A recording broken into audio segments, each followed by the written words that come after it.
Islam Nusantara. Yang pertama, alur perjalanan dakwah di Nusantara. Indonesia dikenal sebagai negara dengan penduduk muslim terbesar di dunia.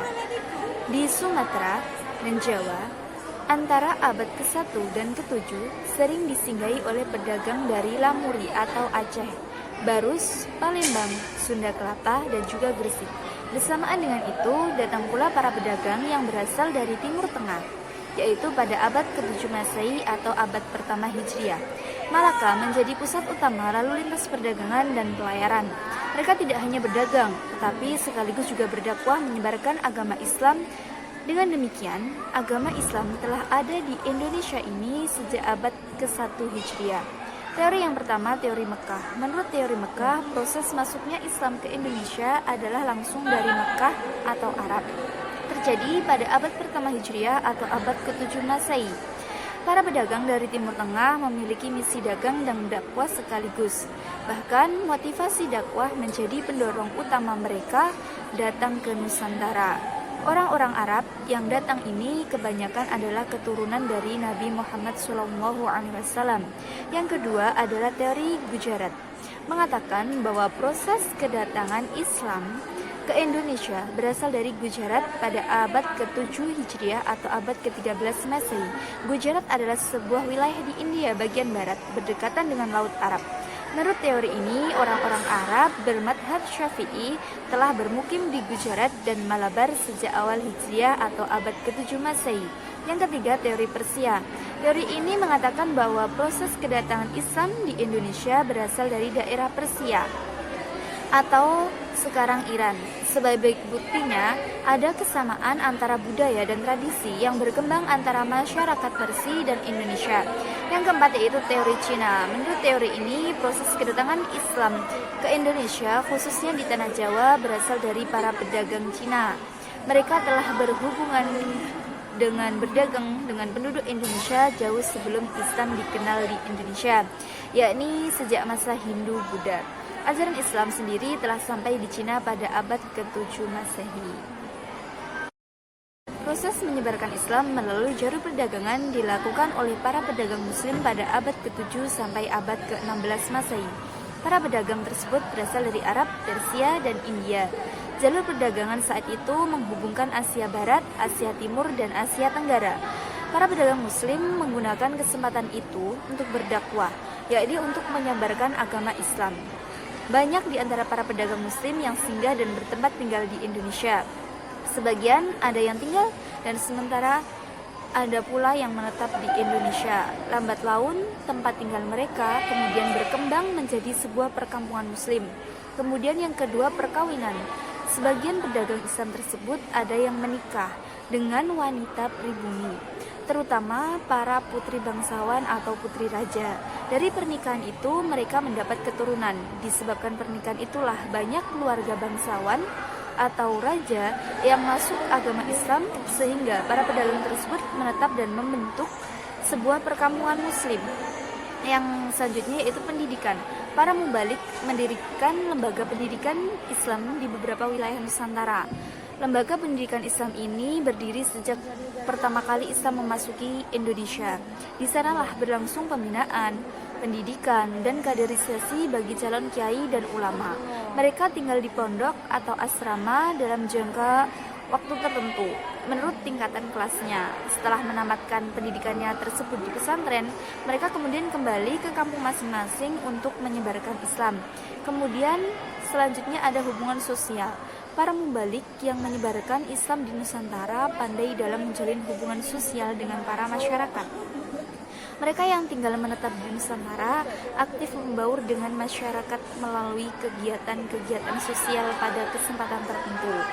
Mereka juga menyampaikan ajaran Islam dengan cara bijaksana, tidak memaksa dan merendahkan. Kemudian ada kesenian. Sebelum Islam datang, kesenian dan kebudayaan Hindu-Buddha telah mengakar kuat di tengah-tengah masyarakat. Kesenian tersebut tidak dapat dihilangkan, tapi justru digunakan sebagai sarana dakwah. Untuk sebab yang selanjutnya adalah kerajaan-kerajaan Islam di Nusantara. Banyak sekali kerajaan-kerajaan Islam yang telah berdiri di Nusantara.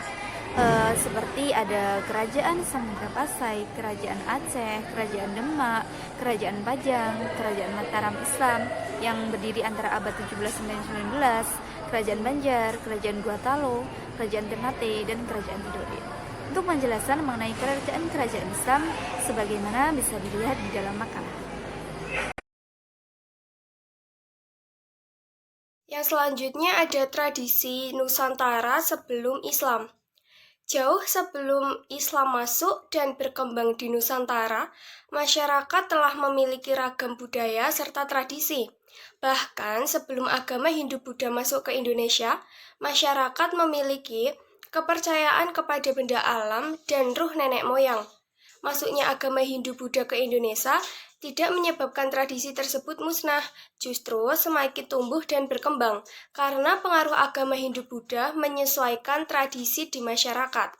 Bentuk penyesuaiannya dengan mengubah cara upacara ritual sehingga sesuai dengan nilai ajaran Hindu-Buddha.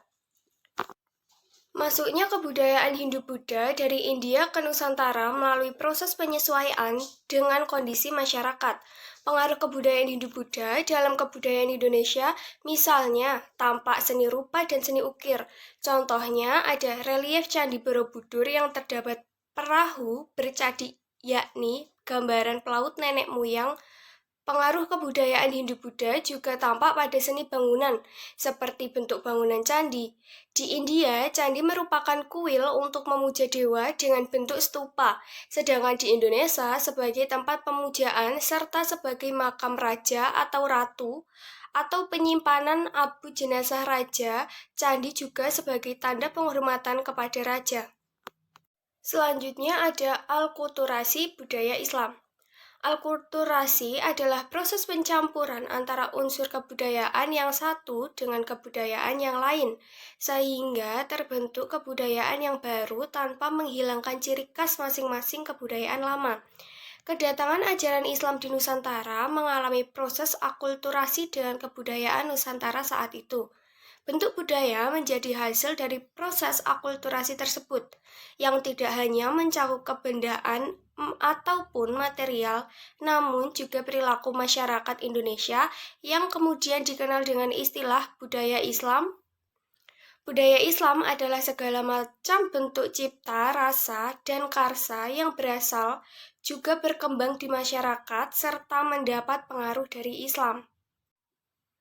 Islam membuka diri terhadap budaya-budaya luar Islam dan juga mempersilahkan siapapun untuk berpendapat, mengemukakan ide serta gagasan maupun menciptakan budaya asalkan sesuai prinsip, yakni tidak melanggar ketentuan hukum halal dan haramnya, mendatangkan kebaikan dan tidak menimbulkan kerusakan sesuai dengan prinsip kecintaan yang hanya kepada Allah Subhanahu wa taala dan membenci apa yang dibenci Allah Subhanahu wa taala. Seni budaya Nusantara dari pengaruh ajaran Islam yakni nama bulan dalam Jawa, seni bangunan masjid, seni ukir dan kaligrafi, seni tari, seni musik, seni pertunjukan, serta seni sastra. Selanjutnya ada melestarikan tradisi Islam di Nusantara. Tradisi ialah kebiasaan atau adat istiadat yang dilakukan turun-temurun oleh masyarakat. Tradisi Islam Nusantara digunakan sebagai metode dakwah para ulama zaman itu. Para ulama tersebut memusnahkan tradisi dan memasukkan ajaran Islam ke dalam tradisi tersebut, dengan harapan tidak merasa kehilangan adat serta ajaran. Tradisi sangat bermanfaat untuk penyebaran Islam di Nusantara. Untuk itulah kita generasi muda Islam harus mampu merawat, melestarikan, mengembangkan, menghargai hasil karya ulama terdahulu. Tradisi budaya Islam yang berkembang hingga saat ini antara lain halal bihalal, tabot atau tabui, kupatan, sekaten, serta grebek tradisi.